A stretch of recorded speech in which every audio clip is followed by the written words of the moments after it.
বন্ধুগণ, সমাজে মহল্লায় গ্রামে এমন কত পুরুষ মানুষ আছে যারা সর্বদা বিবিদেরকে আঘাত করে, মারধর করে। আছে না নাই? বিবিদেরকে মারধর করে। মারধর করা কি জায়েজ আছে নাকি?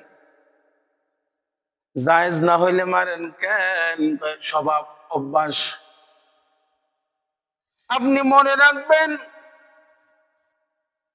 ওই সকল পুরুষরাই তাদের বিবিদেরকে আঘাত করে, মারধর করে যাদের স্বভাব ভালো না, যাদের চরিত্র ভালো না।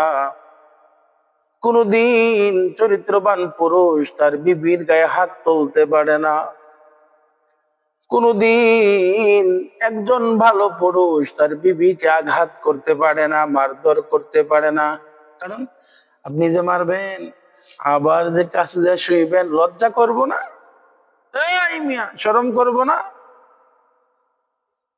মারবেন যখন, আবার পরে পাশে যে শুইবেন, লজ্জা করব না, শরম করব না? কোন মুখে তার সঙ্গে কথা বলবেন?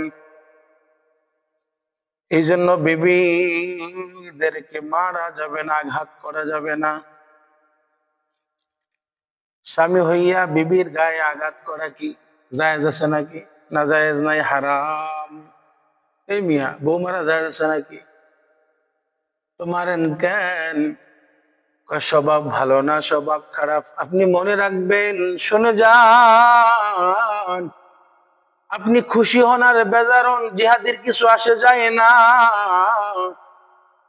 যেটা বলার জিহাদি সেটা বলেই যাবে। দোকানে ঝগড়া হয়, ঘোরাইশা বিবির উপরে হাত তোলে, নেশা কইরা সে বিবির গায়ে হাত তোলে। ভালো পুরুষ কোনোদিন বিবির গায়ে হাত তোলে না। এজন্য আমরা যারা বিবাহ করেছি, কোনদিন যেন বিবির উপরে হাত না ওঠে। না বাজান, না।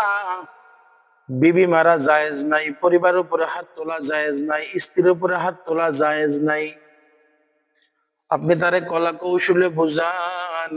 একজন স্বামী যদি ভদ্র হয়, নম্র হয়, ভালো হয়, স্ত্রী তার বুঝ মানতে বাধ্য। যদি না বুঝে, পরিবার খবর দেন। তারপরেও মারার অধিকার আপনার নাই, আপনি মারতে পারেন না। এখনকার যুগে তো আইল্লা ভাজুন দিয়ে ফিরায়। গরু যেমন মারে, গরু যেমন পিটায়, স্বামীও তার স্ত্রীর এরকম ভাবে পিঠায়। ডাকাত।